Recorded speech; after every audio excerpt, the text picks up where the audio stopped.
오늘을 함께하며 여러분의 내일을 응원합니다. 성공예감 이대호입니다.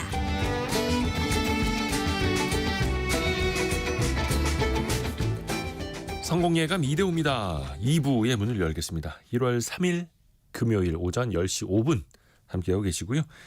경제상식 퀴즈를 항상 1부 시작할 때 내드리는데 2부 시작할 때는 정답을 알려드리는 시간. 오늘의 정답은 초고령 사회입니다. 공식적으로 우리나라 65세 이상 인구가 전체의 20%를 넘어선 초고령 사회입니다. 좀 씁쓸하기는 합니다만, 근데 오늘 문자 메시지로 많은 분들이 이 연세가 들어가시면서 좀 뭐 슬프다, 씁쓸하다 이런 이야기도 많이 보내주고 계시는데요. 그게 누구의 잘못은 아니지 않습니까? 저도 오래 살고 싶은데, 한 70, 80대에서도 방송하고 싶은데 누구나 그렇게 하면 되죠. 근데 이제 우리가 출생률이 너무 낮아지다 보니까, 저출산에 빠져 있다 보니까 그게 문제인 거죠. 인구 구조 자체가. 0358님이 저는 62, 남편은 63, 큰딸은 35, 작은딸 32. 우리 집은 평균이지요. 근데 시집 좀 가라. 손주 자랑하고 싶다. 이렇게 보내주셨고요. 예. 어머니의 마음으로. 그리고 8118님께서 이제 79, 79세인데요. 어린이집 차량을 운전하고 있습니다. 아직 건강하다고 생각하는데 점검에서 작년에도 걸렸고 올해도 일을 하지 못할 그런 상황에 있습니다. 초고령 사회에서도 초고령들이 일을 할 수 있는 기준을 좀 정확하게 지정했으면 좋겠습니다. 라고 보내주셨거든요. 아이고, 근데 또 79에 어린이집 차량을 운전하신다라고 하면 또 주변에서 아마 걱정을 안 할 수가 없을 거예요. 또 약간은 인정을 해야 될 부분은 인정하고, 대신에 우리 어르신분들이 좀 안전하게 일하실 수 있는 그런 일자리가 좀 많이 생겨야 될 텐데, 앞에서도 체얼리즘 시간에 같이 했던 것처럼 그런 일자리가 또 많지는 않고 양쪽으로만 확장이 되고 있고, 다 같이 좀 고민이 필요한 부분이기도 합니다. 조수성님, 건강하게 오래 살기 위해서 자식들에게 짐이 되기 싫어서 저는 새해 첫날부터 운동을 시작했어요. 아유, 멋지십니다. 또 활발한 건강한 작년이 되시길 바라겠습니다. 오늘 증시 상황 한번 챙겨봐야겠네요. 증시 오랜만에 오늘 증시가 좋습니다.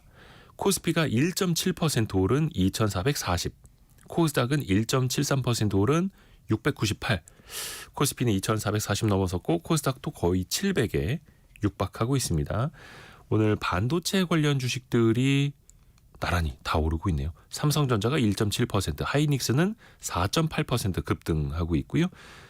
코스닥 내에서도 반도체 관련 주식들 일제히 상승하고 있습니다. 그리고 에코프로비엠, 에코프로 비롯해서 2차전지 관련주들도 오랜만에 급등을 하면서 제약바이오주도 같이 오르고 있네요. 거의 이제 보기 힘든 현상이 뭐냐면 반도체 관련주, 2차전지 관련주, 제약바이오주가 나란히 다 같이 오르는 건 정말 오랜만에 보는 것 같습니다. 항상 한 섹터 오르면 한 섹터는 빠지고, 이쪽 업종 좋으면 저쪽 업종은 빠지고, 항상 그렇게 뒤뚱뒤뚱 가는 증시였는데 오늘은 거의 대부분의 흐름이 양호한 그런 모습입니다. 원달러 환율은 조금 진정되고 있습니다. 1,400원 1,470원대 후반까지 갔던 환율이 이제는 1,460원대 중반까지 내려왔고요. 1,465원 선을 나타내고 있습니다. 뿌리 깊은 제조업 시간으로 갑니다. 지난주에 저희가 열선 얘기를 하다가 열선의 원리까지 못 가고 열선의 소재 얘기만 하다 끝났었거든요. 오늘 그 2탄으로 준비했습니다. 전기장판부터 버스 정류장의 의자, 그리고 도로에 깔려있는 열선까지 이야기 들어보시죠. 숭실사이버대 환경안전공학과 교수이자 SF 소설가인 곽재식 작가와 함께합니다. 안녕하세요. 안녕하세요, 곽재식입니다. 오늘도 이제 따끈한 이야기가 이어집니다. 네, 새해 복 많이 받으십시오. 새해 복 많이 받으십시오. 네. 벌써 그러니까 작년에 했던 거네요. 그렇습니다. 2년에 네. 걸쳐서 열선 그렇습니다. 얘기를 하고 있네요. 네. 우선은 자동차 쪽으로 갈까요? 네네. 자동차 이른바 그 엉덩이 네. 열선이 생긴 게 저는 혁신이라고 생각합니다. 요즘 손따도 있죠, 손따. 그죠? 네. 핸들에도 열선이 깔려 있고. 운전대. 이게 혹시 자동차 뭐 배터리라든지 방전이라든지 이런 쪽하고는 연관 없습니까? 연관은 있습니다. 왜냐하면 자동차에서 엔진에서 나오는 그 힘, 엔진이 돌리는 힘을 발전기하고 연결시켜가지고 전기를 만든 다음에 그 전기로 열선을 뜨겁게 해가지고 손따, 엉덩이를 따뜻하게 하고 손을 따뜻하게 한 다음에 남는 전기는 이제 또 배터리에 자동차 배터리에 저장하는 식으로 운영이 되기 때문에 뭐 연결 관계는 있는데요. 네. 손따 정도 하는 거는 자동차가 움직이는 출력에 비하면 뭐 그렇게 큰 전기는 아니기 때문에 별 영향은 없다라고 많이들 이야기를 합니다. 근데 이게 이제 기술이 발전하면서 이 엉따 같은 경우에 한 몇 년 전에 이게 좀 여러 가지 논란을 불러온 문제가 뭐가 있었냐면 네. 보통 우리가 이제 이 엉덩이 따뜻하게 하는 열선 이런 엉따를 설치를 한다라고 하면 이게 이제 자동차 구입할 때 옵션으로 많이 생각을 하잖아요. 네. 요즘에는 뭐 한국 같은 데서는 필수 옵션이다 뭐 이런 식으로도 많이 이야기를 하는데 이제 기술이 발전해가지고 컴퓨터 프로그램을 이용해서 이런 걸 다 조정을 할 수가 있게 되고 그거를 더군다나 인터넷을 통해서 원격으로 자동차 회사에서도 조정을 할 수 있게 되니까 이게 어떤 얘기가 나왔었냐면 옵션으로 귀찮게 어떤 차는 넣고 어떤 차는 빼고 이렇게 하지 말고 모든 차에다가 엉따 기능을 그냥 다 설치를 해놓은 다음에 네. 추가 요금을 내면 컴퓨터 프로그램이 그거를 쓸 수 있게 막아놓은 것만 이렇게 좀 풀어주자. 그래서 이건 뭐 구독 모델을 만들어가지고 엉따를 구독을 하면 뭐 예를 들어서 뭐 1년에 얼마 월에 얼마를 내면 그 기간 동안에만 깔려 있는 프로그램을 원래는 못 쓰게 되어 있는 그 프로그램 그거를 꺼줘서 쓸 수 있게 만드는 그렇게 하게 하면 어떻겠느냐라는 이야기가 나와가지고 일부 그 외제차 브랜드가 잠깐 검토를 했었다고 네, 하죠. 그런 물론 이제 이야기가 나중에 부인했습니다만. 네, 그런 이야기가 그런 정책을 한번 해보면 어떻겠느냐는 이야기가 나와가지고 소비자들 입장에서는 아니 기계가 이미 다 장치가 돼 있는데 그렇죠. 그거를 프로그램으로 못 쓰게 막고 있다가 돈 내면 풀어준다는 게 좀 너무하지 않느냐라는 이런 게 나와가지고 근데 사실은 이게 자동차 업계에서 이게 적용이 되니까 이게 좀 논란이 된 것인데 네. 소프트웨어라든가 뭐 이런 분야에서는 사실 이런 게 좀 많이 있거든요. 생각을 해보면 뭐 우리가 뭐 하다못해 컴퓨터 게임을 한다라고 하면 뭐 추가로 돈을 내면 뭐 게임을 더 할 수 있고 이런 거 같은 경우에 그 게임을 더 할 수 있는 내용이 설치가 안 돼 있는 게 아니거든요. 네. 다 돼 있는데 돈을 내면 그걸 할 권리를 이제 주는 뭐 이런 식으로 돼 있는 게 소프트웨어 업계는 워낙 많아가지고 거기에서 사용되는 논리가 자동차 쪽으로 넘어오니까 이 소비자들이 적응을 할 수가 없고 또 이제 그 이미지를 생각을 하니까 자동차 회사에서도 한 발 물러서고 뭐 이런 것들이 또 기술의 발전에 의해서 좀 문화가 충돌하는 이런 모습을 좀 보여준 사례였다라고도 할 수 있겠죠.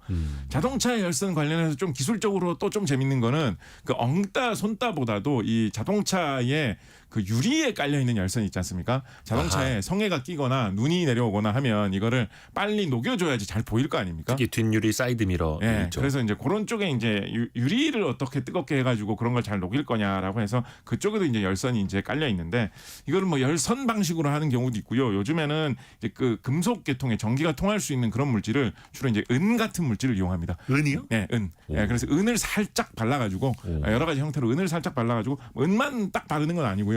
은하고 다른 여러 가지 물질을 조합을 해가지고 바르면 은이 전기가 잘 통하니까 그걸 이용해서 유리에다가 전기가 흐르면서 열이 나도록 해가지고 녹이는 뭐 그런 식으로 많이 하는데요. 그러니까 이제 뭐 우리 흔히 속된 말로 그런 말 쓰지 않습니까? 뭐가 굉장히 뭐 좋고 굉장히 뭔가를 잘 보호하려고 할 때 야 너는 뭐 거기에 금칠했냐? 뭐는 금칠 했냐? 뭐 이런 말 쓰는데 네. 자동차 유리에는 금칠은 아니지만 은칠 정도는 돼 있는 게 이미 꽤 있다라는 거죠. 이 열선 이유 때문에 최근에는 이거를 더 개량해가지고 은보다 더 싼 구리로 요거를 하면 더 값싸고 좋게 만들 수 있다라는 연구도 많이 진행이 되고 있고요. 특히 뒷유리 말고 앞유리 같은 경우에는 이 열선 같은 거를 무턱대고 많이 깔 수가 없거든요. 그럼 앞이 안 보이게 되니까요. 그래서 앞유리 같은 경우에 이거 열선 어떻게 잘 묻느냐, 열을 내는 이거를 어떻게 잘 붙이느냐 이게 좀 많이 논의되고 있는 그런 기술적인 요소 중에 하나거든요. 그래서 뭐 투명 금속 코팅 발열 유리를 어떻게 만들 거냐, 뭐 인디움 같은 새로운 물질을 이용해서 네. 더 좋은 뭐 이렇게 열을 낼 수 있는 유리를 만들어 보자 뭐 이런 연구가 많이 진행이 되고 있고 신제품도 많이 나오고 있고 앞유리 자체는 이 열선을 이용해서 열을 내서 성에나 눈을 녹이는 방식도 좀 다르게 좀 특수하게 돼 있어가지고 뭐 옆쪽에만 이렇게 가열을 해가지고 녹이는 뭐 이런 방식도 사용을 하고 해가지고 기술적으로 좀 여러 가지로 좀 도전 과제가 많은 부분 중에 하나입니다. 더군다나 이게 앞으로 뭐 기후 변화 문제나 이런 것 때문에 눈이 많이 온다라고는 하면 열선의 성능도 더 강화되어야 할 텐데 유리 같은 경우에 열을 갑자기 훅 많이 줘버리면 잘못하면 유리가 깨질 위험도 있잖아요. 네네. 그래서 이 열선을 깔아가지고 열을 많이 줄 때 유리가 또 잘 버티게 만든다는 것도 중요하거든요. 그래서 이 열선을 강화하면서 유리를 또 어떻게 잘 만들 거냐라는 것도 중요하기 때문에 의외로 이거의 기술 사업으로서 이 자동차 유리가 최근에 뭐 여러 가지로 좀 많이 조명을 받는 그런 측면이 있습니다. 우리나라에서는 이런 자동차에 들어간 유리 잘 만드는 공장이 과거에 이제 경기도 화성에서 있는 공장에서 이거 많이 만들었는데 근래에 2020년 전후로 해가지고 그 페인트 회사로 유명한 기업 그룹에서 네. 요거 흡수 합병을 하면서 이런 유리 만드는 공장으로서는 굉장히 대형 생산 거점을 우리나라에 많이 확보하게 됐습니다. 그래서 우리나라의 큰 유리 공장들이 뭐 세종시에도 있고 화성에도 있고 뭐 여주에도 있고 여러 군데 있는데요. 네. 우리나라 경기도 여주에 있는 유리 공장 같은 경우에는 뭐 한 연간 130만 톤 정도를 생산한다 그래가지고 거의 세계 최대 아니냐 뭐 이런 이야기를 하고 있거든요. 이 회사에서 발표한 통계를 보면 이 정도면 하루에 여주 공장 한 군데에서만 생산하는 유리로 여의도에 있는 63빌딩을 한 4번 정도 다 유리로 휘감고도 남는 양을 매일 찍어낸다. 뭐 이런 이야기도 하고 있을 정도로 세계적으로 유리를 많이 만들고 지금은 이제 기술적으로 뛰어난 유리도 많이 만들기 위해서 뭐 노력을 하고 있는데 뭐 이렇게 보면 경기도 여주 같은 경우에 약간 뭔가 글라스 시티, 유리의 도시 뭐 이렇게라도 말할 수 있을 만한 이런 곳인데요. 앞으로는 이렇게 그 열선을 잘 견디는 유리 말고도 자동차 같은 경우에 최근에 그런 이야기 많이 하지 않습니까? 자동차 앞유리에 요즘에 뭐 워낙 IT가 발달하고 있으니까 앞유리에 뭐 이렇게 영상 같은 거를 그냥 따로 화면 없이 앞유리에다 띄워준다. 네네네. 뭐 이쪽으로 좌회전해라 우회전해라 이런 거를 내비게이션 화면이 아니라 그냥 유리판에 바로 띄워주는 거. 뭐 혹은 뭐 자동차 이렇게 썬팅이라고 하죠. 이렇게 그늘지게 그렇게 칠을 안 해도 유리가 자동으로 날씨가 너무 안 좋을 때는 자동으로 변해가지고 그늘처럼 변해주는 뭐 이런 거를 기술을 개발해서 만들자. 뭐 이런 게 계속 나오고 있는데 이런 게 속속 잘 개발이 되어가지고 이 유리 업체에서 대량 생산하게 되면 수출 사업으로도 유리가 상당히 성장할 수 있지 않겠느냐 뭐 이런 이야기도 나오고 있죠. 유리 자체가 디스플레이가 되는 세상이 또 머지않을 수도 있겠고. 그렇습니다. 저희가 중간중간 현직 대통령에 대한 체포영장 집행 소식을 좀 전달을 해드리고 있는데요. 가장 최근에 나온 소식은 공수처가 관저 군부대 저지를 뚫고 최근접했고 또 경호처와 대치하고 있다. 그러면서 경호처장에게 체포영장을 제시했고 협조를 요청하고 있다라는 소식 들려와 있고요. 다만 경호처장은 경호법상 경호구역이라는 이유로 수색을 불허한다라는 또 입장해서 관저 안까지는 들어갔습니다만 거기에서 또 대치를 하고 있다. 실내까지는 아직 못 들어갔다. 이런 이야기까지 지금 들어와 있습니다. 한번 도로로 가볼까요? 도로? 네. 앞에서도 그 유리, 자동차 뭐 사이드미러, 뒷유리도 이야기를 했습니다만 이게 사실 안전하고 직결이 되는 거잖아요. 그렇습니다. 특히 도로에 최근에 폭설 왔을 때 어떤 도로에는 아스팔트 속에 열선이 깔려 있어서 그렇습니다. 눈이 싹 녹아 있는 그런 사진이 되게 네네. 화제가 됐더라고요. 네. 그건 어떻게 설치하고 어떻게 작동이 되는 거예요? 도로 밑에다 이제 열선을 까는데요. 보통 깊이는 5cm에서 15cm 정도, 그 정도 땅 밑에다가 그러니까 이제 이 아스팔트가 파헤치고 그 밑에다 이제 열선을 이렇게 까는 방식으로 이제 설치를 합니다. 이게 너무 얕게 묻어버리면 손상이 될 위험이 있기 때문에 그러면 이제 열선이 뭐 끊어지거나 그쵸. 뭐 부서지면 이게 뭐 잘못하면 그 열선 때문에 뭐 감전사고나 이런 것도 날 수가 있기 때문에 너무 너무 이렇게 얕게 묻으면 좀 곤란하고요. 그렇죠. 그렇다고 너무 깊게 묻으면 이게 열기가 전달이 잘 안 돼가지고 잘 녹지가 않을 테니까 그렇죠. 보통 그런 여러 가지를 감안을 해가지고 얕으면 5cm, 깊으면 한 15cm 사이에 일정한 깊이로 요거를 매립을 합니다. 그렇다 보니까 이거를 매립하는데 비용도 좀 듭니다. 보통 한 100m에 한 1억 원 정도 들지 않느냐라고 이야기를 하고 있거든요. 많이 드네요. 네, 그래서 이게 또 차선이 넓으면 도로 폭이 넓으면 돈 더 많이 들 거 아닙니까? 예. 그래서 뭐 어떤 데는 왕복 도로를 다 깔려고 했더니 뭐 100m에 한 2억 원 정도 들었다. 뭐 이런 곳도 있을 정도로 사실 비용은 좀 드는 편입니다. 근데 뭐 도로 공사할 때 드는 전체 금액이나 이런 거를 생각을 해보면 또 투자할 만한 사항이기 때문에 뭐 이런 대도시에서는 굉장히 많이 설치가 되고 있고요. 요거 작동하는 거는 이거 뭐 어떤 분들은 이게 담당 공무원이 눈 오면 키는 거 아니냐라고 생각하시는 분들도 있는데 그러면 담당 공무원분이 밤에 눈 올 때 이럴 때는 밤새도록 대기해야 되잖아요. 그래서 그런 식으로 작동하는 건 아니고요. 예. 온도하고 습도를 감지하는 센서가 있어가지고 온도가 영상 3도 이하로 내려가고 습도가 한 50% 이상 정도가 된다. 뭐 이런 식의 조건이 만족이 되면 자동으로 작동되는 형태로 대부분 설치가 됩니다. 그러니까 이게 센서도 고장이 안 나고 항상 믿을만하게 잘 작동되는 것도 좀 중요합니다. 중요하다라는 거죠. 그래서 이런 거를 잘 만들 때 이 도로 열선이 잘 작동이 되고 있는 것이고요.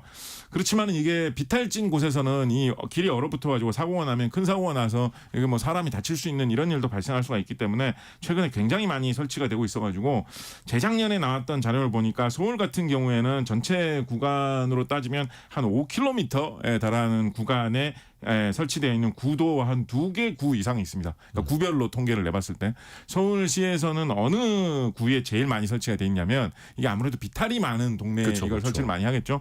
그래서 강남구하고 동작구에 강남구, 동작구 이런 데 보시면 큰 길인데도 은근히 오르막 그쵸, 내리막 있는 데가 많이 심하죠. 있습니다. 그래서 이런 데 위주로 많이 설치가 돼가지고 강남구에도 5,000m 이상, 동작구에도 동작구 내에 5,000m 이상 이 열선 설치 구간이 있고요. 5,000m 이상. 네.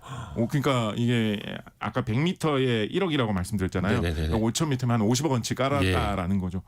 전기 요금도 이거 가동하면 한 100m에 월 겨울철 한 개월에 한 3,400만 원 들거든요. 전기 요금이요? 네, 그래서 한 상당히 이제 돈을 들여가지고 운영을 하는 건데 안전이 중요하기 때문에 가동을 하고 있고 서울시에서는 역시 뭐 언덕 많은 성북구, 성동구 이런 데 좀 많이 설치돼 있는 편이고요.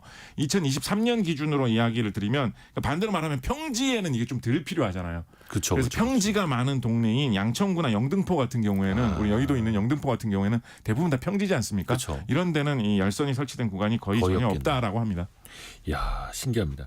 그리고 또 하나가 외국인들이 우리나라 왔을 때 정말 신기해하는 것. 버스 정류장에 있는 엉따. 네네. 버스 정류장 의자도 따뜻하지 않습니까? 그렇습니다. 요즘에는? 이효령님이 버스 정류장에도 엉따 의자가 있어서 좋아요. 누가 발명한 건지 최고 이렇게 보내주셨거든요. 네. 거기에서는 전기를 어디서 끌어오는 거예요? 그게 이게 방금 질문하신 것도 그렇고 우리 이대호 선생님 질문하신 것도 그렇고 둘 다 딱 연결돼 있는 질문인데요. 예, 예. 이거를 도대체 누가 개발했느냐라는 질문하고 그다음에 이거 전기를 어디서 끌어오느냐 이 질문이 그쵸. 사실은 좀 밀접하게 다 있습니다. 이거 뭐 한 사람이 이거를 전국에 다 개발해가지고 납품했다라고 할 수 있는 것은 아니고 여러 업체들이 이거 만들어가지고 팔고 있는데요. 초창기에 이거 개발해가지고 많이 판매하신 분으로 남형도 기자님이란 분이 신문에서 인터뷰를 하셔가지고 좀 상세하게 예. 기사를 실어놓은 그 업체 대표분이 계신데 이분이 원래 뭐 하시던 분이냐면 이거 예상하기 힘듭니다. 원래 이 엉따 의자, 버스 정류장 엉따 의자 이거 초창기에 보급할 때 많이 활동하시는 분이 원래 뭐 하셨던 분이냐. 원래 이분이 무슨 뭐 이런 전기장판 이런 거 만드시던 분이셨을까요? 이분이 원래 뭐 하시던 분이냐면 예. 이분이 광고판 설치하던 일을 하시던 분이셨어요. 근데 광고판 설치를 하다 보면 버스 정류장이나 이런 데 설치하는 광고판도 많이 있잖아요. 이런 광고판들 보면 요즘에는 눈에 잘 보이라고 거기 뒤에 무슨 조명을 설치해가지고 밤에 빛나게 하거나 아니면 아예 무슨 뭐 빛나는 뭐 그런 뭐 간판 같은 거 이런 걸 붙여놓는 경우 꽤 많이 있지 않습니까? 네네네. 그래서 옥외 광고물 설치하시던 분이 네. 바깥에다가 드러나는 이런 야외에 뭔가 전기를 이용해가지고 번쩍번쩍 빛나고 이런 거를 많이 만들어 보신 경험이 있으신데 이분이 마침 사업이 되게 어려울 때 도대체 뭐에 진출을 해보면 내가 이거 장사를 더 해볼 수 있을까를 네. 고민을 하다가 이분이 최초에 사업하신 건 꽤 오래됐어요. 2008년에서 2009년 요 사이 무렵에 그때 넘어가는 그 겨울 무렵에 이거 버스 정류장에서 기다리는 의자를 따뜻하게 해놓은 것도 이 광고판에 전기 끌어오는 방식으로 뭐 가로등이라든가 이런 거에 들어가는 도로에서 쓸 수 있는 전기를 끌어와가지고 광고물을 빛나게 하는 게 아니라 의자 엉덩이를 따뜻하게 하는 걸로 연결해가지고 쓰면 좋지 않겠느냐라는 아이디어를 제시를 하면서 여러분을 설득하고 다니다가 하나 두 개 이제 설치하게 되었는데 이게 어떻게 보면 거의 이것도 순식간에 늘어난 것 같지만 이렇게 처음 도입된 초창기에 도입된 후로부터는 많이 도입되기까지는 거의 한 10년 정도 세월이 걸려가지고요. 네. 이게 본격적으로 대량으로 많이 설치되는 거는 2018년, 2019년 요 무렵부터 많이 설치되기 시작했거든요. 그래서 한 10년 정도 이게 퍼지기 위해서 많은 노력이 있었던 끝에 2019년 이후로 폭발적으로 많이 설치가 돼가지고 지금은 서울 시대의 웬만한 버스 정류장에는 거의 뭐 다 있다라고 할 정도로 굉장히 많이 늘어난 상황입니다. 요게 좀 요즘에 최근에 설치되고 있는 이 버스 정류장 의자의 엉따 같은 경우는 좀 재밌는 게 자세히 보시면 버스 정류장 엉따 같은 경우 이렇게 눈으로 봤을 때 이 열선 같은 게 좀 이렇게 눈에 띄게 잘 보이지 않는 제품들이 대부분 많이 있을 티가 안 겁니다. 나죠. 예. 네, 우리 하다못해 집에 있는 전기장판도 이렇게 열선이 왔다 갔다 하는 게 보이는데 버스의 이 엉따 같은 경우는 그런 게 좀 잘 안 보이는 게 많지 않습니까? 네. 그래서 버스 엉따 같은 경우는 조금 특이한 방식을 사용하는데 지난 시간에 우리가 그 예전에 사용하던 그런 금속선 말고 최근에는 탄소를 소재로 해가지고 따끈하게 하는 걸 많이 만든다라고 말씀드렸는데 최근에 이 버스 정류장 의자 엉따 같은 경우에는 이 탄소 재질을 이용을 해가지고 뭘 하는 경우가 많이 있는데요. 제일 뭐 좀 멋있게 한다라고 하면서 많이 이야기하는 경우에는 탄소 나노튜브 같은 좀 특수 소재를 이 유리판 같은 데 밑에다가 발라가지고 탄소 나노튜브라는 게 한 100만 분의 1mm 크기로 흑연을 아주 가늘게 뽑아낸 그래서 아주 가느다란 수치로 된 빨대 같은 걸 만든 거를 탄소 나노튜브라고 하거든요. 네. 그래서 이게 한 20년 전에 저도 이거 대학원 다닐 때 이거 관련해 가지고 연구도 조금 했던 적이 있었는데 20년 전에 이게 처음 나왔을 때는 이게 전기적으로 특성이 되게 특이하기 때문에 이걸로 어떤 첨단 반도체를 만들 수 있을 것이다. 뭐 이런 식으로 세상의 화학자들, 물리학자들이 굉장히 많이 연구를 했었습니다. 네. 실제로 그런 쪽으로도 많이 주목을 받고 있는데 의외로 20년 흐르고 보니까 실생활에서 많이 쓰이고 있는 대표적인 용도 중에 하나가 엉따 버스 정류장에서 엉덩이 따뜻하게 만드는 이런 용도에 한때는 이렇게 정밀하게 가공한 특수 소재라고 하던 탄소 나노튜브라는 것도 쓰이고 있는 시대가 되었다. 뭐 이렇게 보셔도 되겠죠. 야, 거기에 또 흑연 탄소 나노튜브가 쓰인다라는 것도 처음 알았네요. 네. 저희가 지난주에 청취자분들 질문 올려주신 거 좀 기록을 해놨거든요. 네. 근데 많이 물어보신 게 이거예요. 이재영님을 비롯해서 전기장판 같은 열선 사용하면 전자파 위험은 없나요? 이런 네. 질문 많더라고요. 전자파가 나옵니다. 예, 전자파가 사실은 전자파가 되게 아무데서나 다 나오거든요. 사실은 전자파라는 게 전자파라고 말하면 왠지 좀 약간은 뭔가 좀 찝찝한 느낌이 있지 않습니까? 예. 근데 전자파가 사실은 전자기파하고 같은 뜻인데 전자기파가 뭐를 어렵게 말해서 전자기파라고 하냐면 빛이라는 말을 어렵게 말해서 전자기파라고 합니다. 근데 우리가 빛이라고 할 때는 보통 눈에 보이는 밝은 빛을 빛이라고 하는 용도로 일상생활에 많이 쓰잖아요. 네. 근데 빛 중에서는 눈에 안 보이는 사람의 눈이 감지를 못하는 빛도 되게 많이 있거든요. 뭐 예를 들어서 뭐 X선이라든가 뭐 자외선이라든가 이런 거는 사람의 눈이 감지를 못하지만 여전히 빛의 일종이거든요. 그래서 사람의 눈으로 못 느끼는 빛까지 모든 빛을 다 통틀어서 전자기파라는 말을 과학에서 많이 사용하고요. 그거를 업계에서 보통 약간 안 좋은 쪽으로 말할 때 전자파라는 뜻으로 사용을 합니다. 그래서 과학적으로 이야기하면 사람이 일상생활을 하면서 전자파를 가장 강하게 가장 많이 받는 그 원천은 사실은 햇빛을 쐬는 게 전자파를 정말 많이 받는 그런 일입니다. 그냥 야외에서 햇빛 쬐는 게. 네, 왜냐하면 빛이라는 것 자체가 전자파기 때문에요. 근데 이제 우리가 뭐 그거는 이제 어디까지나 과학적인 이야기고 우리가 또 이제 마음상으로는 심리적으로는 사람이 기왕이면 먹는 것도 뭐 보약이 될 만한 거를 먹는다 이런 식으로 건강에 주의를 한다는데 몸에 닿는 이런 기기면 기왕이면 신체에 안 좋은 영향을 미칠 수 있다고 하는 전자파는 좀 피하고 싶은 심리가 있지 않습니까?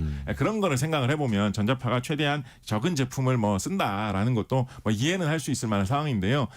우리나라에서 유통이 되는 그런 전자제품 중에 이 정도는 전자파가 크게 문제가 없는 수준으로 약할 것 같습니다라는 거를 검사를 해가지고 인증을 해주는 그런 기관들이 몇 군데가 있거든요. 네. 그중에서 업계에서 제일 많이 이야기하는 기관이 한국기계전기전자시험연구원이라는 곳에서 이런 식으로 전기 전자제품이 나오면 그거를 실험을 해가지고 그 주위에서 전자파가 얼마나 나오는지를 측정을 해봤더니 이거 뭐 기준치보다 한참 낮더라. 문제 별로 없을 것 같다라고 하면 인증 마크를 찍어주는 그런 시험을 해주고 있는데 그렇게 하면 거기서 EMF 인증이라는 걸 찍어줍니다. 네. EMF 인증이라는 게 일렉트로마그네틱 필드 뭐 인증이라고 해가지고 전자기장 환경 인증이라는 걸 붙여주는데요. 그래서 EMF 인증 마크가 붙어 있으면 이 기관에서 생각하는 수준보다는 전자파가 좀 약하다라고 하는 그 정도거든요. 그래서 우리나라의 많은 이런 전기장판 제휴하는 업체에서 우리는 EMF 인증을 받은 제품을 판매합니다. 이런 이야기를 많이 하고 있는데 그런 거는 뭐 전자파에 관해서는 적어도 한 번의 이런 검사는 거쳐가지고 기준치 아래임을 최소한도로는 좀 확인을 했다라는 정도로 생각을 하시면 되겠죠. 그러니까 그냥 전자파가 나와서 문제다가 아니라 전자기파가 나오는데 이게 인체에 유해하냐 안 하냐 이게 사실은 더 중요한 거죠. 그렇죠. 네. 그 기준. 근데 아까 그 탄소 소재가 이 열선에도 쓰인다라고 해주셨잖아요. 네네. 탄소 매트에 대해서 지난주에 잠깐 이야기를 했었고 네. 탄소 매트라고 하면은 어떻게 그러면 전자기파를 더 줄여주고 뭔가 좋은 거예요. 네, 최근에 이제 탄소 매트가 이 전기장판 부류의 제품 중에서 좀 이렇게 새롭게 등장해가지고 많이 좀 신제품으로 판매하는 곳들이 많아서 탄소 매트가 전자파가 정말 적습니다라고 광고를 하는 게 좀 많이 있습니다. 예. 근데 이제 그게 어떤 뜻에서 광고를 하는 거냐면 탄소 매트 이 재질은 재질 자체가 다르기 때문에 전자파를 막는 그런 작업을 하기가 좀 쉬운 면이 약간 더 있어요. 그래서 원리상으로 조금 유리해질 수 있는 측면이 있습니다. 그렇지만은 그렇다고 해가지고 전자파를 막기 위해서 아무 노력을 안 하면 뭐 전자파 탄소 매트가 아닌 다른 재질로 만든 전기 장판보다 안 좋아질 수도 있겠죠. 그래서 원리상으로 탄소 매트가 조금 유리한 점이 있다라는 거는 뭐 어느 정도 생각을 해볼 수 있는 것이고요. 특히나 이 분야에서 많이들 이야기하는 게 이것도 어떻게 보면 모르겠습니다. 딴 나라에서는 이런 것까지 이렇게 고민할까 싶기는 한데 그래도 이제 우리나라 사람들이 건강을 좀 중시하니까 뭐 이것도 뭐 말이 되는 이야기이긴 해가지고 설명을 드리면 전자파가 되게 많이 나올 수 있는 그런 원천 중에 어떤 게 있냐면 네.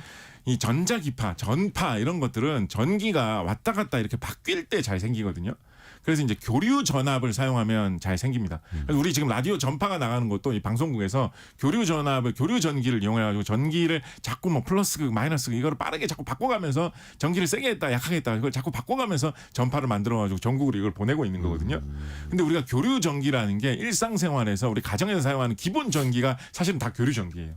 그래서 기본적으로는 모든 전기 전자 제품이 전자파를 다 뿜을 수 있다라고 네. 하는 게 사실은 기본 원리인데 탄소 매트 같은 경우에는 이 교류 전기를 최대한 안 쓰고 그 교류를 직류로 바꿔가지고 내부에서 가동을 하는 이 직류 탄소 매트라는 게 꽤 유통이 되고 있습니다. 그러니까 이게 뭐 딴 게 아니고 우리 전자제품 중에 보면 어댑터라는 걸 꽂아가지고 옛날식 좀 속어로 아답터라는 걸 꽂아가지고 뭐 이렇게 동그란 구멍에다 이렇게 추가로 꽂아가지고 전자제품을 연결하는 그런 경우 있잖아요. 예. 그래서 보면 뭐 DC 6V, DC 12V 이런 게 적혀 있는데 이 DC라는 말이 직류를 사용하는 거를 바꿔가지고 제품에 꽂아준다라는 거거든요. 근데 이제 탄소 매트 중에는 그런 식으로 작동되는 제품들이 있습니다.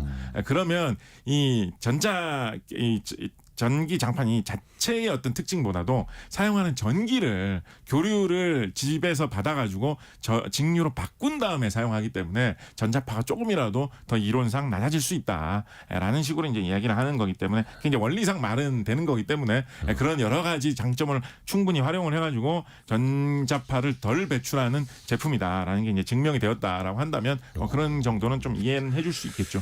전기장판도 엄청나게 발전하고 있네요. 네, 그렇습니다. 또 하나가 그냥 전기장판이 아니라 요즘에는 온수 매트들 많이 쓰세요. 그렇죠. 그 보면은 그 중간에서 물을 순환시켜 주는 것도 네네. 있고 이거 뭐 보일러 비슷한 원리예요? 그렇습니다. 온수 매트 같은 경우는 사실은 이런 전자파 이런 이야기가 나오다 보니까 더 이제 인기를 얻게 된 제품이라고 할 수 있는데요. 네.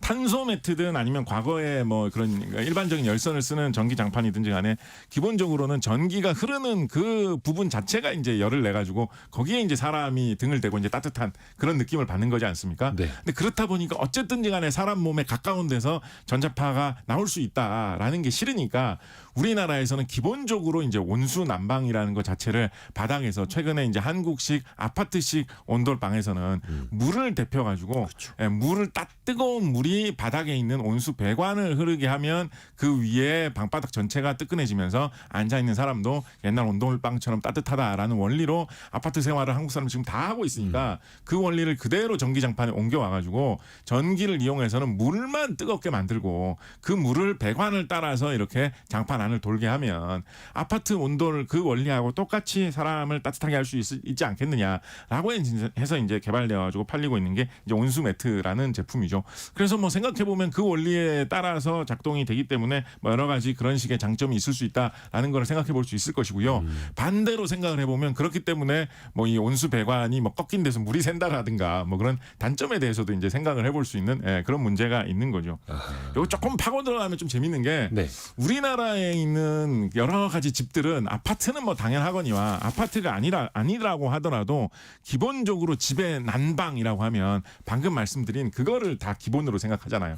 바닥 밑에 온수 배관이 그렇죠. 지나가고 있어가지고 그것 때문에 방바닥이 뜨끈해지는 거. 네. 그거를 기본이라고 생각을 하고 그거를 요즘에는 온돌이라고도 많이 부르죠. 네. 그래서 무슨 펜션 같은 데 갔을 때 온돌식 난방하는 방이다라고 하면 그게 이제 깔려 있는 경우가 그렇죠. 많죠. 온돌방. 그런데 사실은 생각을 해보면 원래 우리나라의 옛날의 온돌이라는 거는 아궁이에다가 불을 지피면 그 불을 지핀 그 연기가 그대로 구들장으로 들어가가지고 그게 돌을 바로 데피는 거였잖아요. 열기 그대로. 그렇죠. 그 뜨거운 연기하고 그 불 열기가 그대로 이제 구들장으로 들어오는 거였는데 그거는 생각을 해보면 우리나라 사람들이 지금 대한민국 사람들의 절반 이상이 대한민국 가구의 절반 이상이 아파트에 산다고 하는데 아파트에 그런 구들장을 설치하기는 큰일 나죠. 너무 어렵거든요. 큰일 나죠. 그래서 이제 그거는 사실 어떻게 보면 좀 그게 좀 어려웠던 이유 아파트가 어떻게 보면 70년대 80년대 되기 이전까지 우리나라에 아파트가 본격적으로 못 들어왔던 이유기도 한데요. 한국 사람들이면 온돌방에서 좀 등을 지져야지라는 인식이 있는데 그걸 설치하기 어려우니까.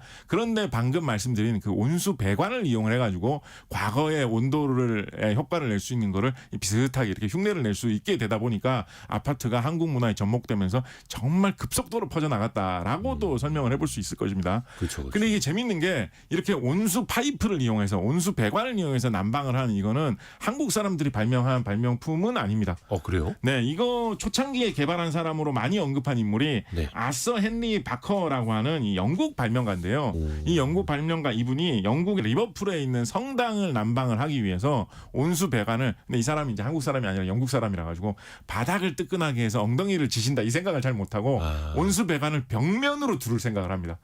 예, 아무래도 이제 벽난로 쬐는 문화 이런 게 유럽에는 있다 보니까 그런 쪽으로 먼저 생각이 갔나 봐요. 그래서 성당 벽면에다가 온수 배관을 이렇게 돌게 해가지고 그 뜨끈한 열기로 성당을 따뜻하게 하자, 이런 거 초창기에 개발해가지고 많이 이 자기 발명을 이렇게 내세우려고 하셨던 분이 아서 헨리 바커라는 분 계시고요. 약간 그 라지에이터 같은 개념. 그렇죠. 그런 건데 이제 벽면 자체를 이제 난방하는 방식이니까 그거보다는 조금 더 우리가 지금 쓰고 있는 방식에 가깝죠. 그분하고 같이 우리나라 지금 현대식 우리나라에 사용하는 난방 방식하고 가까운 거를 전파한 인물로 굉장히 많이 언급되는 인물이 미국에서 굉장히 활발하게 활동한 건축가인 프랭크 로이드 라이트라는 분인데요. 네. 이분이 이제 미국에서 활동을 이게 뉴욕에 가면 구겐하임 미술관이라고 유명한 미술관이 있죠. 특이하게 생긴 미술관. 그 건축하신 분으로도 유명하신 분이 이분이신데 네. 이분 같은 경우에 이 지금 우리가 아파트에 사용하고 있는 것과 거의 비슷한 방식의 난방 장치를 만들어 가지고 집 여러 곳에 설치하셨던 분입니다. 근데 최근 우리나라에서 이 온돌 연구하신 학자분들이 어떤 거를 재밌게 짓고 있냐면 네.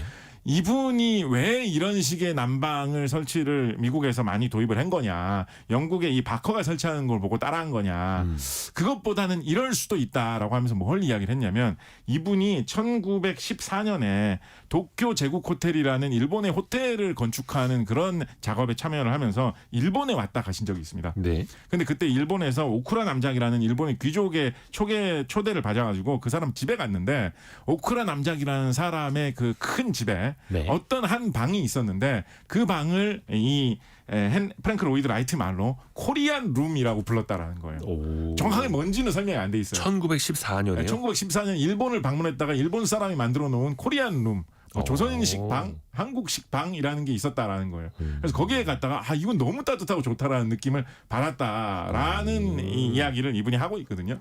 그래서 어쩌면 이건 뭐 여기서부터는 추측입니다만 어쩌면 이분이 일본에 갔다가 한국식 온도를 경험한 다음에 바닥을 뜨끈하게 만들어서 지지는 게 되게 겨울철엔 효율이 좋은 난방 방법이다라는 걸 알고 미국에 돌아가가지고 미국에서 당시에 사용할 수 있었던 기술인 온수 배관을 넣어서 방을 따뜻하게 하는 거를 좀 개발을 해가지고 써보자라는 생각을 하게 되어가지고 지금 다시 한국으로 건너와서 지금 우리나라의 모든 집에 깔리게 된 그 방법을 유행시킨 거 아니냐, 뭐 이런 이야기도 요즘 좀 나오고 있습니다.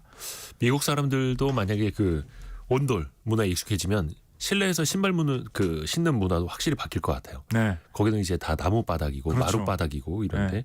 그래서 더 많이 건조하다고 하지 않습니까? 난로를 피우는 그런 문화다 네. 보니까. 그래서 한국에서 이 온돌 바닥이 따뜻해지는 거 경험을 해보신 이 외국 분들은 이거 너무 좋은데, 그렇죠. 이것 때문에 한국에 가고 싶은데, 이런 분들도 가끔 있다 그러시죠. 우리나라 보일러 업체들이 그 미국에 수출도 많이 합니다. 네. 참고로 이게 추가로 그래서 하나만 말씀드리면, 예. 그래서 온수 배관을 이 바닥에 잘 묻는 게 굉장히 중요한 핵심 기술이지 않습니까? 그렇죠. 그래서 온수 이 배관 이거를 뭘로 만들까요? 온수 배관을 도대체 옛날에는 재질. 네. 네. 옛날에는 이거를 그냥 진짜 옛날에는 그냥 콘크리트, 시멘트 이런 걸로 작업을 하면서 그냥 물기를 만들어 가지고 거기에 뜨거운 물을 돌게 하던 그런 시절도 있었습니다. 그러다가 이제 한동안은 금속 파이프를 많이 썼어요. 뭐 지금도 꽤 쓰고 있습니다만 네네네. 금속 파이프를 많이 썼습니다. 금속 파이프가 아무래도 이제 뜨거운 물체가 들어가면 열을 잘 발산하지 않습니까? 네. 금속이 뜨거워지면 딱 만져보면 이렇게 뜨겁게 되기 좋잖아요. 바로. 그래서 금속 파이프를 많이 썼거든요. 근데 이제 철 파이프를 쓰면 당연히 안에 물을 많이 돌리면 금방 녹슬 거고요. 힘들죠. 그래서 스테인리스 강 파이프를 한때 많이 쓰다가 한때는 동 파이프도 되게 유행했던 적이 있습니다. 비쌌겠네요. 예, 구리를 이용한 동 파이프도 되게 유행했던 적이 있습니다. 구리 동은 훨씬 덜 녹으니까요. 예. 근데 그러다가 요즘은 옛날보다는 이런 스테인리스 강 파이프나 동 파이프 인기가 조금 시들해진 게 이거를 처음에 설치해서 쓸 때는 좋았는데 많이 사용을 하다 보니까 어떤 문제들이 나타난다라고 해가지고 요즘은 과거보다는 인기가 좀 줄었냐면 일단은 이 설치를 하려면 이게 꼬불꼬불하게 이렇게 곡선을 만들면서 묻어야 되지 않습니까? 네. 그 모양으로 만들어서 놓기가 약간 좀 불편하겠죠. 그렇죠. 금속은 튼튼하니까. 그리고 또 한 가지 뭐가 있냐면 이건 뭐 흔히 이제 학교 과학 시간에는 뭐 여름철에 철도가 열을 아하. 받으면 불어난다 뭐 이런 걸로 많이 배우는데 그쵸, 그쵸. 금속은 열을 받으면 부피가 조금 불어나는 성질이거든요. 추우면 좀 오그라들고. 네. 근데 이게 이렇게 잘 이 이음매를 맞춰서 바닥에다가 묻어놓은 이 온수 배관이 겨울철에 이 온수 틀 때 뜨거운 물에 들어갈 때는 늘어났다가 그러다가 집을 비워둬서 빈 방이 되면 갑자기 차가워서 오그라들었다가 이거를 많이 하다 보면 안에서 조금 늘어났다가 줄어났다가 하는 가운데 잘못해가지고 이 콘크리트에 좀 금이 가게 만든다거나 아니면 자기들끼리 이음매를 만들어 놓은 게 좀 어긋난다거나 균열이 생길 수도 있겠네요. 뭐 이런 일이 생기면 균열이 생겨가지고 그것 때문에 뭐 물이 샌다 이런 누수. 게 아이고. 오래된 아파트에서 되게 골칫거리지 않습니까? 그래서 그런 문제가 막 그런 이것도 잘 관리하면 그런 문제 별로 안 생기는데요. 그래서 그럴 가능성이 조금 더 있지 않느냐라는 것 때문에 과거에 한창 인기가 많이 있을 때보다는 요즘은 인기가 조금 줄었습니다. 그래서 요즘은 뭐를 많이 사용을 하냐면 요거 최근에 이런 본인 집 시공하신 이런 분들은 많이들 보셨을 건데요. 약간 하얀색으로 되어 있는 무슨 가느다란 관 같은 걸 많이 묻죠. 호스 같은 거. 예, 그걸 많이 묻죠. 그래서 그 요즘엔 플라스틱을 이용해서 이제 그걸 많이 하는데요. 플라스틱 중에서 이제 제일 싸고 튼튼한 PVC 같은 거 이런 거 많이 사용했고 그런데 이제 우리나라 아파트 같은 데나 집 지을 때는 일반 PVC보다 더 좀 강하고 좋은 걸 써야 되기 때문에 어떻게 보면 지난번에 이제 플라스틱 시간에 할 때 플라스틱 중에서도 제일 흔하고 쉽게 만들 수 있는 게 폴리에틸렌이라는 네. PE라는 재질인데 이 PE 계통의 재질을 더욱 개량을 해가지고 열에도 잘 견디고 잘 구부러지고 시공하기 좋고 값도 싸고 이런 거를 만들어가지고 이 바닥에다가 묻거든요. 그러면 그때 그 시간에도 말씀드렸지만은 우리가 플라스틱을 함부로 아무데나 버리면 플라스틱은 안 썩어서 문제다라는 말을 네. 이야기를 하는데 이렇게 강도가 높게 아무리 물이 많이 들어와도 안 훼손되지 않고 오랫동안 유지되려면 절대 안 썩는 재질을 이용해야 될 거 아닙니까? 그래서 이런 때 플라스틱을 쓰면 딱 좋은 거죠. 흔히 요거를 업계에서는 무슨 엑셀 파이프 이런 말 많이 쓰는데 엑셀 이거 파이프요? 약간 뭐 좀 뜬금없는 이상한 말인데요. 이게 이 제품 만들어 가지고 좋은 플라스틱 관 만들어 가지고 유통시킨 회사가 이런 거 우리나라 온돌 문화가 많이 발달했는데 우리나라 플라스틱 회사에서 잘 만들어 가지고 팔았으면 참 좋을 텐데 요거 초창기에 잘 만들어 가지고 팔았던 회사가 일본 회사입니다.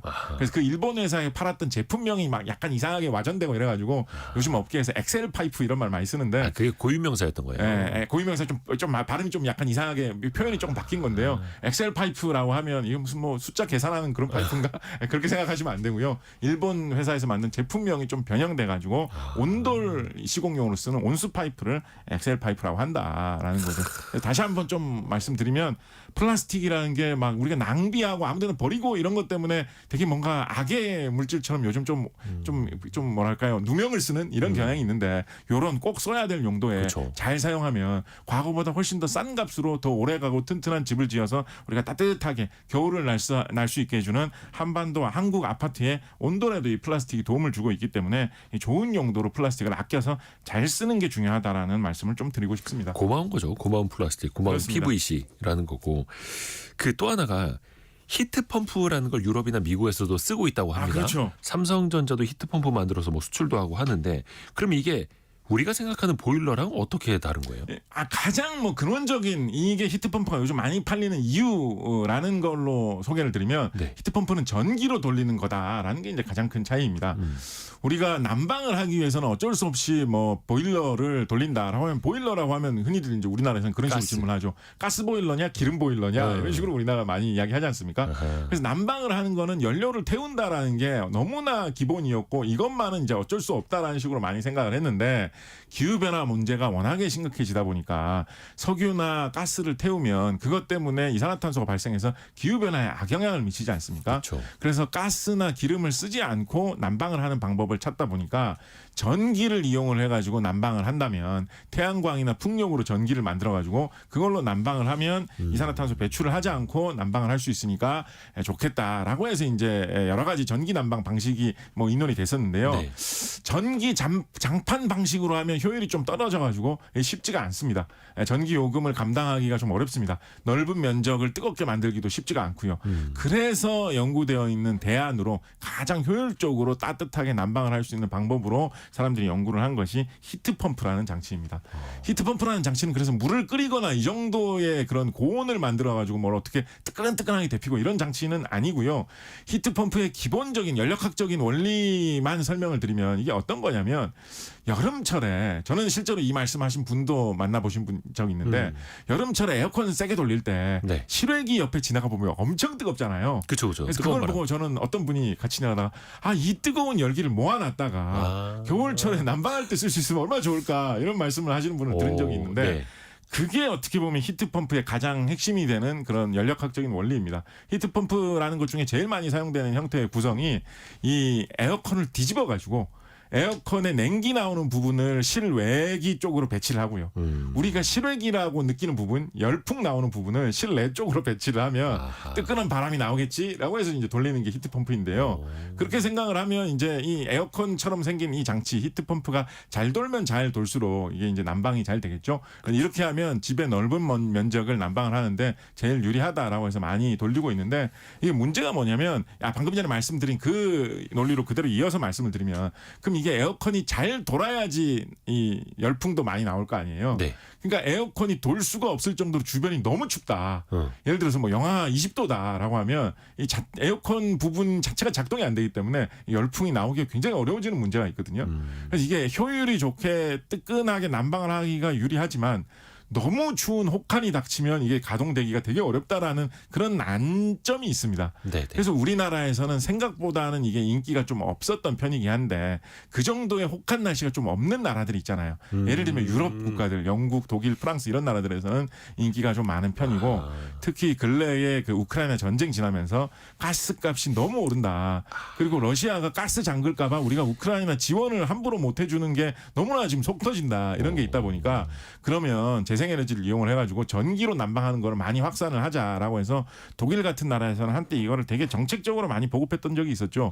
그래서 뭐 재작년 같은 경우에는 한 해에 뭐 35만 대를 보급을 했다라는 얘기도 있었고 뭐 그랬었는데 다시 또 뭐 러시아에서 가스를 좀 싼 값에 넘기고 이렇게 하면서 작년에는 또 그 전보다는 또 인기가 좀 줄고 이래가지고 히트펌프 시장이 어떻게 될 거냐 뭐 좀 여러 가지 또 이야기들이 있습니다. 기후변화 시대를 맞이해가지고 과거보다는 좀 이렇게 주목을 많이 받는 영역이기는 한데 어떨 거냐 이런 이야기가 있고 또 우리나라 전자제품 회사들이 에어컨 잘 만드는 회사들이 그쵸. 많이 있었고 한때 과거에 에어컨 정말 많이 팔았던 적도 있었기 때문에 히트펌프 시장이 열리면 비슷한 기술이니까 히트펌프를 많이 팔아가지고 선진국 시장에서 한번 좀 흥해볼까 뭐 이런 시도도 우리나라 전자제품 업계에서 요즘에 많이 나오고 있는 편이죠. 에어컨도 전기로 돌리듯이 히트펌프도 전기로 돌리는 거고 거기에다가 친환경 에너지랑 같이 어우러지게 해놓으면 히트펌프도 훨씬 더 친환경적이고 에너지 소요도 그리고 또 탄소 배출도 줄일 수 있는. 그렇습니다.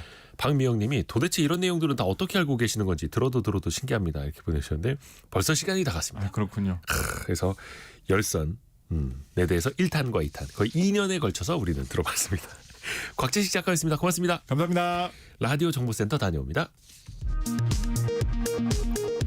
고위공직자범죄수사처가 오늘 오전 내란 우두머리 혐의를 받고 있는 윤석열 대통령에 대한 체포영장 집행 절차에 돌입했습니다. 공조수사본부가 대통령 경호처장에게 체포영장을 제시했지만 경호처장은 수색 불허 입장인 것으로 알려졌습니다. 경찰청은 윤석열 대통령에 대한 공수처의 체포영장 집행과 이에 따른 충돌을 대비해 서울 한남동 관저 인근에 기동대 45개 부대, 경찰 인력 2,700여 명을 배치했다고 밝혔습니다. 한남대로는 차량 통행이 일부 통제됐고 관저 인근에는 경찰 기동대 버스로 차벽이 세워졌습니다. 더불어민주당은 윤 대통령은 체포영장 집행에 응하라고 촉구했고 경호처가 영장 집행을 방해하면 특수공무집행 방해와 내란 공범으로 처벌받을 것이라며 영장 집행에 적극 협조하라고 밝혔습니다. 국민의힘은 무리한 대통령 체포 시도를 자제해야 한다며 대통령의 출석은 대통령실과 대화를 통해 적법한 시기, 적법한 절차에 따라 진행되길 바란다고 밝혔습니다. 지금까지 라디오 정보센터 뉴스 정한나였습니다. 청취자분들의 질문이 콘텐츠가 되는 시간 애프터 서비스 곽지현 리포터와 함께합니다. 안녕하세요. 네, 안녕하세요. 네. 질문 들어보죠. 네, 청취자 안은정 님이 보내주셨습니다. 청년 도약 계좌는 개설할 수 있는 그 나이는 어떻게 되나요? 라고 보내주셨는데요. 우선 이 계좌 개설일을 기준으로 해서 만 19세에서 34세 청년입니다. 네. 그러니까 군대에 다녀왔다면은 다녀온 그 기간만큼은 연령 계산에서 빠지고요. 이렇게 청년 도약 계좌 가입 가능 여부 연령 외에도 개인 소득 그리고 가구 소득으로 판단합니다. 그 외에 직종 어디 다니냐, 근무회사 규모는 어떠냐 이런 거는 별도 가입 제한은 없고요.